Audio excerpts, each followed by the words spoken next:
Hi, this is Gary Woodman. I'm Chief Executive of the Worcestershire Local Enterprise Partnership, and as part of the Making Connections series that we're running in terms of podcasts and webinars, this one's supported by Harrison Clark Rickerbys, and today I'm here with Dan De Saules. Dan, you going to introduce yourself? Hi there. Thanks, Gary. My name's Dan De Saules, and I'm a commercial solicitor at Harrison Clark Rickerbys. Great stuff. And I suppose, you've been getting lots of questions from sort of clients and businesses across the, not just Worcestershire, but obviously Gloucestershire and Herefordshire. And have there been, what has sort of been the feedback been? Yeah, quite varied, as you'd probably expect, Gary. So, anything ranging from, what is force majeure, because obviously COVID-19 and force majeure seems to be two buzzwords at the moment, right through to actually, this is prompted us as a business to try and get out of our contracts, to terminate or otherwise, right to the other end of the spectrum, where actually some clients I've actually heard are making the most of opportunities brought by COVID-19. So obviously you've got those in the PPE healthcare sector being one of those examples, and also some software clients who are sort of operating behind the scenes to help these types of companies. So that's the real sort of range of questions, really. No, that's great. And I think, so with COVID-19, will that be really classed as a kind of force majeure event? And can it be relied on in a commercial contract? Yeah, that's the, like I say, the £1 million question, if you like. And the short answer is it very much depends. And it very much depends on the actual wording of the contract that the parties have entered into as to whether force majeure type events are covered at all. So, for example, if a contract does provide force majeure events, normally it'll list and sort of describe types of events that are caught by it. So some of these will be, for example, acts of God, strikes, terrorist attacks, collapse of building, and other contracts may simply just state that a force majeure event is one that is beyond the party's reasonable control, which we see quite often. So in short, the contract will describe what that is. And if the contract kind of stays silent on those specifics of what are force majeure events, so if it just says, for example, beyond the party's reasonable control, unfortunately, businesses will face an uphill battle to actually prove that COVID-19 does fall within that definition. And it's probably unlikely that they'll be able to sort of rely on that as a force majeure event. But for example, any other side of that, well, there are options if that option seems to be closed off because this just COVID-19 was really unforeseen, and therefore any commercial contract couldn't kind of cover it. What are my other options? Yeah, well, I mean, like I say, some will be specific. So if you do have, for example, those that cover epidemics, pandemics, or government action or intervention, which is quite a kind of common one that comes, then you stand more of a chance of them being able to rely on that clause, albeit there could be some more hoops to jump through from a party's perspective in terms of do you have to notify the other party within a specific period of time, and also are there any obligations to mitigate, but sort of aside from that, if your contract is silent on force majeure generally, then there could be a fallback position, albeit again it's quite a difficult one to prove at law, which is the doctrine of frustration. So it's kind of an archaic concept, which the actual act which it's based upon goes back to the 1900s. The 1940s is the actual act itself. But frustration could happen where force majeure is silent in a contract and an event happens, such as COVID-19, which was unforeseeable at the time the contract was entered into, and it makes the contract now as it stands physically or commercially impossible to perform.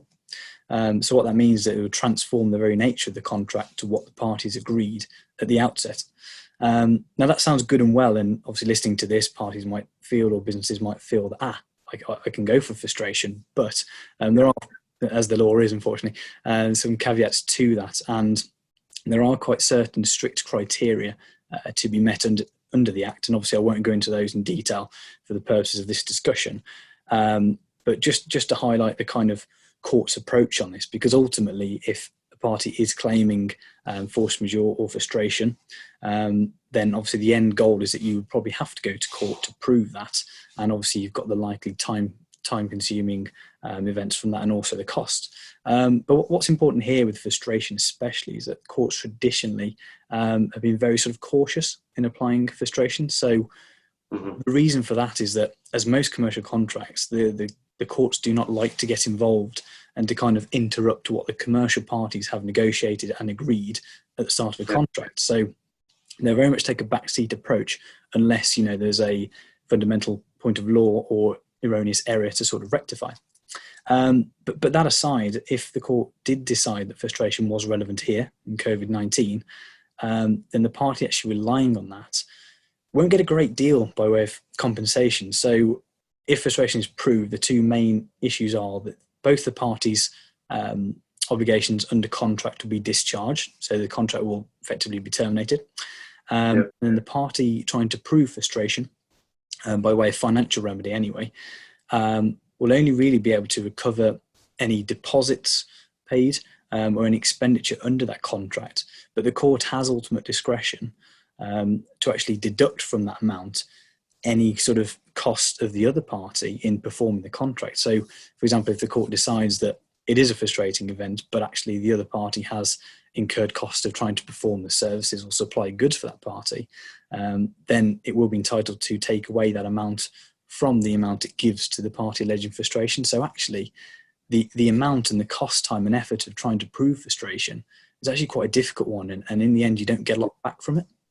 You can see the challenge there. And I suppose if you're a company that's then perhaps furloughed some of the staff, and obviously that's then limiting your capacity, where you've got a number of clients, I suppose, how do you start to go, well, do I prioritise client A or client B, or what about customer C? Because those contracts could be quite different, or those suppliers, and I suppose, how would you balance some of that out? Yeah, that's I've probably had that question probably every day since the official government lockdown has come about.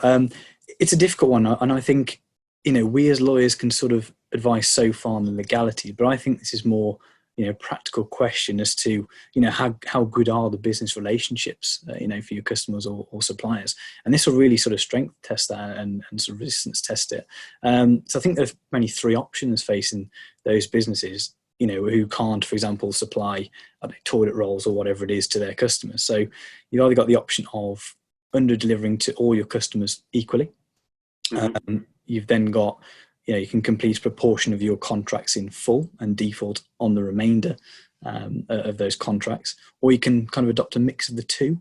And I think the decision ultimately would depend on those individual customers and businesses that are involved, because obviously no one size fits all. Different industries will depend and have different customers, different suppliers, etc. Others will be heavily regulated, others won't. So some key things to look out for there, which might sway your decision to either one of those three, are, again, contractually based. Are there any clauses in either of your customer contracts which either requires you as a supplier or customer to sort of reallocate resources to fulfill a particular contract, a priority contract? Conversely, are there any sort of good faith obligations which would prevent giving preference to those other customers rather than your main customer, for example? And also, as we've kind of seen this in the healthcare sector at the moment, whether there's any sort of reputational or moral issues at play. So, for example, you've got the NHS suppliers, for example, vulnerable people. Well, do you have to prioritise those type of contracts given the sort of national public policy that's behind them? And I guess also from a pure business perspective, thinking of your cash flow, your bottom line, which of your contracts have the greater reward for fulfillment, as opposed to those customers who perhaps are the smaller end of the scale in terms of contract worth, but also who might have the appetite to come after you, so to speak, in terms of saying, well, you've breached that contract, we've got a minimum obligation for goods here, and you haven't sort of fulfilled that. So obviously, in practice, it's probably best not to prefer certain customers unless, like I say, for those reasons above, you fit into one of those categories. And we're probably seeing sort of instances where it's best to sort of under-deliver, so to speak, to a range of customers equally, rather than sort of fulfilling 2 or 3 of your customer contracts and then defaulting or being potentially in breach of contract on the other sort of 5 or 6 contracts. And the nuance there is, obviously for those contracts where you undeliver across the board, if, for example, those customers try to come after you and say, well, hey, look, you're in a breach of contract, the kind of remedy will be for damages only. Whereas, obviously, if you fail to hit any minimum obligations in your other contracts by not delivering at all, then that might account to what's called a repudiatory breach, which may or may not, which is more likely to actually invite your customers to say, well, that's a repudiatory breach, therefore I'm terminating the contract and claiming damages. So you've got to kind of weigh up the risk. It really depends on some of those clauses, doesn't it, really? It does, and it's very sort of fact specific. One across your client base, but equally you might actually have some of those different. And I think also thinking about, one customer might, am I going to get them paid for that delivery, even though you evenly flat delivered? I think might be another piece. Totally agree. Okay, that's really good. I think there's some real practical tips in there. But what other things do you think that I should be considering with my commercial contracts at this time? I think quite a few. I mean, like I touched on earlier, you've got the sort of pros and cons of businesses are seeing it as an opportunity. Some are seeing it as a detriment. I think the first one, I think this one is quite often overlooked, actually. I think that COVID-19, trying to prove that as a force majeure event or even claim of frustration, I would avoid going down that route unless it's absolutely necessary. I do honestly think that should be used as a last resort. And as I've mentioned before, the reasons are because there's so many hurdles to actually jump through.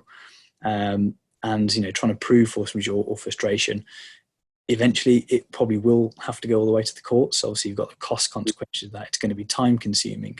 And, unfortunately, given the expected economic downturn, there's no actual guarantee that the other party that you're trying to claim against will actually perhaps be solvent by the time that proceedings are concluded. And I think that's a real sort of commercial issue to think about. Unfortunately, we are in desperate times, and I think that sometimes that can force businesses into making decisions that they probably wouldn't have thought of or wouldn't have made in any other situation. Yeah. I've seen businesses out there actively and aggressively trying to use COVID-19 as an excuse to get out of paying for contracts or supplying under contracts. So that would probably be my sort of main point. Other points to consider, it may be obvious, but not at the time that you're probably, under stress from COVID-19, other cash flow issues, is if you're looking to terminate a contract, well, what do the termination and cancellation clauses actually say in contracts? Because a lot of the time, you can use these to your advantage in terms of you may be able to serve notice, within weeks or within months and be able to escape the contract without having to resort to force majeure and frustration. So I think that's another one to look out for. Carefully review your contracts, and I think another one to sort of keep the practical relationship going between businesses, because I do think at this time that is what it's all about. Conversations, isn't it? Yeah, and I think the focus should be on those, preserving commercial relationships. No one wants this. It affects us all, unfortunately, in every industry. Communication and negotiation are definitely key. So, have those conversations early, even if it's not affecting your business, because somewhere up the supply chain it may be, and that may come down to affect you. Can there be a new deal or a variation of contract just for a short interim period with the counterparty? Is there any way that you could look at, pricing structures again, or minimizing your supply just for, again, a short interim period? So those are good things to consider. And I think probably the last tip I would say is to, above all, sort of seek legal advice if you are going down the concept of proving force majeure or terminating contracts generally, especially in this time, because they are very technical areas of law. And actually, if they're executed incorrectly, business could unfortunately open itself up to a breach of contract claim against it, and also some other complexities, sort of cash flow issues, and also reputational damage, which I think again has to be considered in these scenarios. Yeah, I think that's really good, and I think certainly getting those conversations between suppliers during those commercial contracts, but recognizing that you can take action, but actually, is this the time to do that? And maybe thinking, and therefore coming back to your advisor before sort of going full bore at it, and then kind of regretting that decision later. Yeah, that's really helpful, Dan. I think certainly that's been really good from my perspective, and just kind of working through some of those issues that you're getting back from your clients is really useful at the moment. So thank you very much. Thank you, Gary. No problem. Great stuff.